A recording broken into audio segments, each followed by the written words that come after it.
Naghahanap ka ba ng babagay activities sa kusina mo, nalagayan ng ating mga appliances? Ito, meron ako i-recommend sa inyo, yung ating 5-layer folding storage rack. Napakaganda ng quality. Makapal yan, guys. Ayan po, makapal yung quality nito. Ganito lang siya, guys, yung operate. Ibubuko lang po natin siya. 5-layer po ito, ha? 5-layer folding storage rack. May lock po ito. Ayan, may lock siya, guys. Tapos may gulong po siya para kahit saan pwede nyo ilipat-lipat. Ito yung likod niya. Yan yung lock niya. Kaya safe na safe po yung ating folding storage rack. Lalagyan natin siya ng appliances. Lapit ko sa inyo para makita nyo.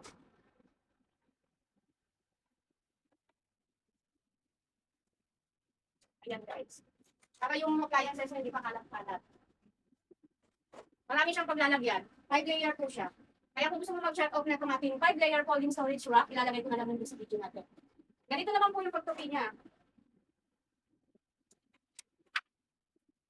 Tatanggalin yung lock sa likod para maipupush natin siya. Yung lock dito. Tapos ganyan. Kasangat ko lang po dito. Tapos para nyo lang siya ipipitin ng ganyan.